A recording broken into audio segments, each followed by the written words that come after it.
Welcome to the deep dive. Today we're doing something pretty ambitious. We have a massive stack of sources in front of us. Classical commentaries, modern articles, theological responses. Oh, huge. All focused on one very, very specific topic. The relationship between divine guidance and the intensely personal life of Prophet Muhammad. That's right. Our listener wanted us to really get into the weeds on the scholarly responses to a very persistent set of critiques.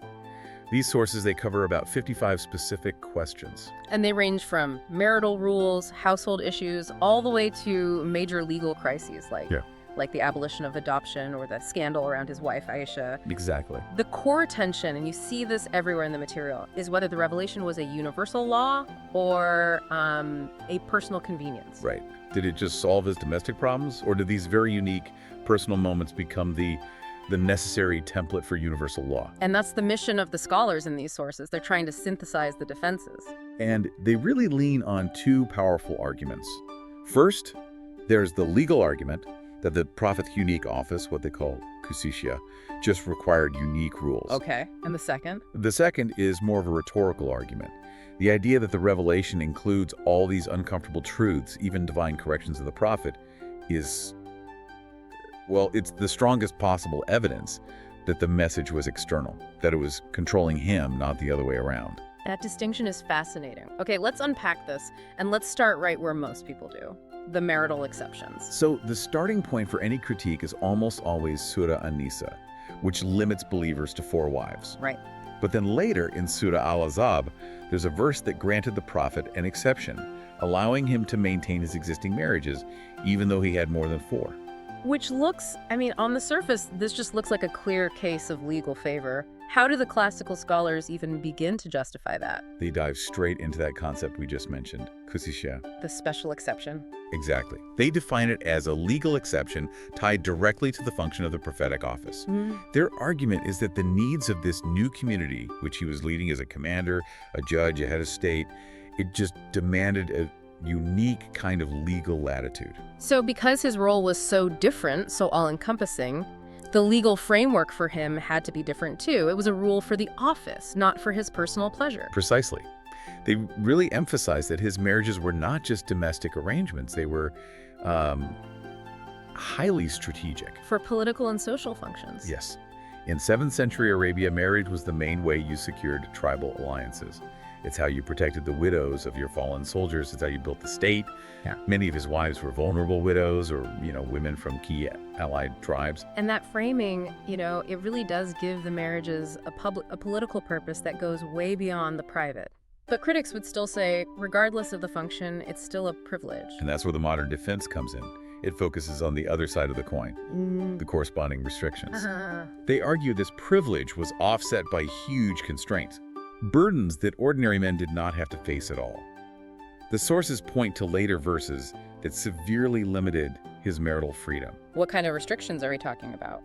For instance, a later verse explicitly forbids him from marrying any more women, or even from divorcing his existing wives to marry others. So it basically locked him in. It locked him into his existing and often very complicated domestic life. And beyond that, his wives were permanently forbidden from remarrying after his death. That's a massive constraint on their future and a huge responsibility on him. It kind of transforms the exception into a legal cage. A cage built for the community's sake? That's the argument. A cage built for continuity and respect for the office. It wasn't about indulgence. Let's turn to another marital issue then, scheduling.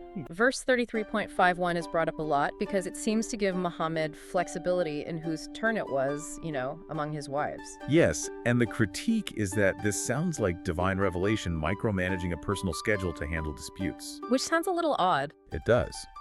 But the classical scholars, they respond by saying this was just functional relief. It was tied to his insane public role, being a head of state, a commander, a judge. Trying to stick to a rigid contractual rotation among his wives just became an overwhelming liability. So the ruling removes the legal liability of being rigid. Yes.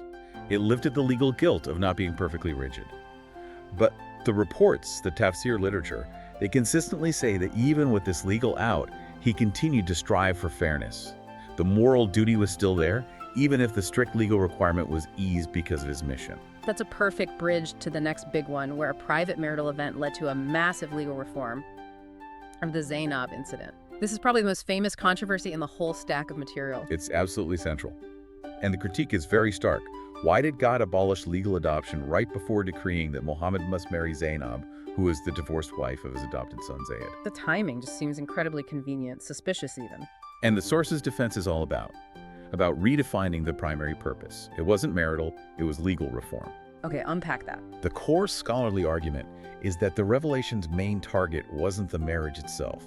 It was this deeply, deeply entrenched pre-Islamic custom of tabani. Tabani. It was a custom that created a legal fiction. An adopted son was treated exactly like a biological son in every single way, lineage, inheritance, and critically, who you couldn't marry. Which would create huge confusion for Islamic law, I imagine. A huge threat to the clarity of lineage, which is the cornerstone of the Sharia. So the revelation abolished tabani to stop that confusion.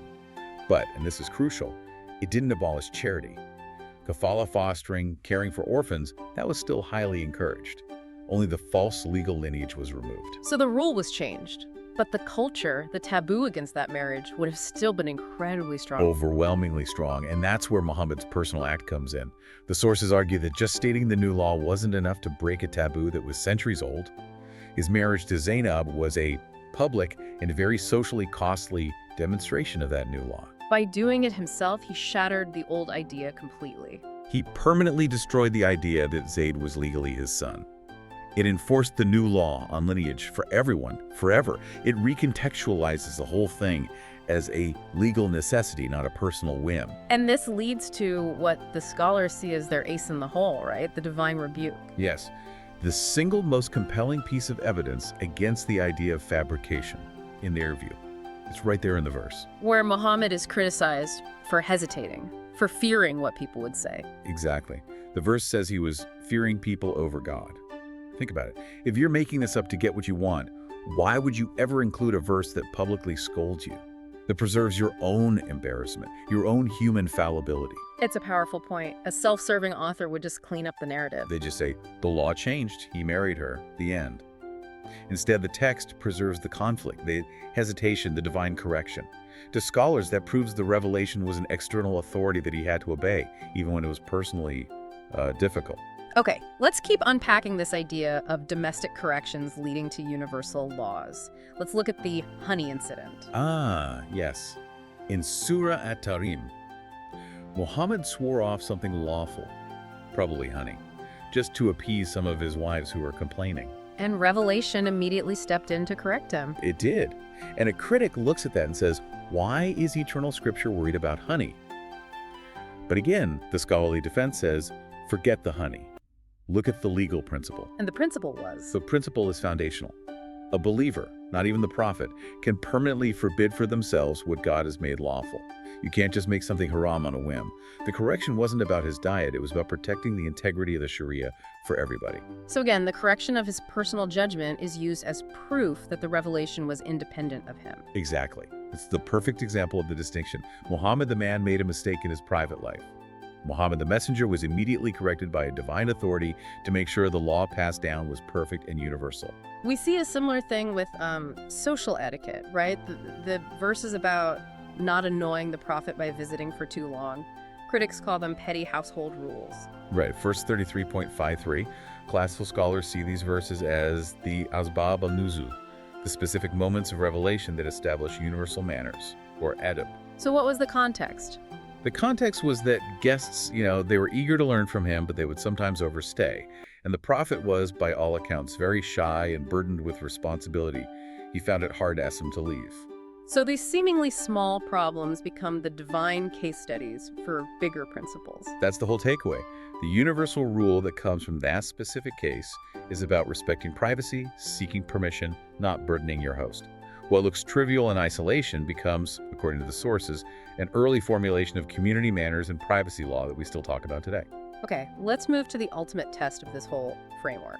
Perhaps the most difficult event for the prophet personally, the If incident, the slander of his wife Aisha. Yes, in Surah An-Nur. The critique here is all about the timing. Why did the divine revelation to clear her name only arrive after Muhammad had suffered for weeks under the weight of public gossip? If he could control it, why not just vindicate her immediately? That's the question. And the scholars use that exact delay in their defense. How so? They stress the delay. It was about a month. For a whole month, the prophet was in distress. He was consulting his companions, his family. He had no answer. The scholarly argument is that this delay proves he could not command revelation at will. If he were fabricating it, immediate, decisive vindication would have been the logical and much easier thing to do.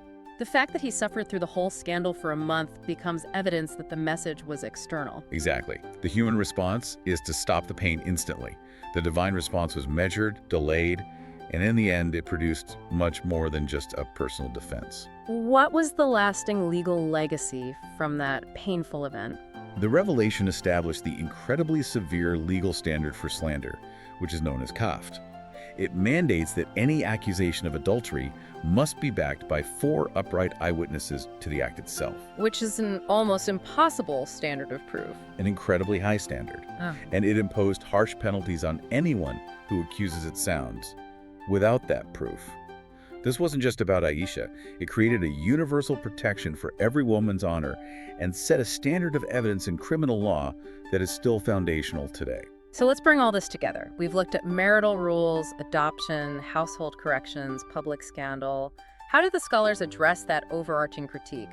That this is all just a pattern of revelation conveniently solving his personal problems. They essentially embrace the pattern, but they completely redefine it. They say it's not a pattern of convenience, it's a pattern of correction and accountability. And they argue that the sheer number of verses that were deeply inconvenient for him just undermines the whole self-serving idea. Right, so let's list those inconvenient examples again to really drive the point home for you. What are the big ones? Well, the sources always point to the public rebukes.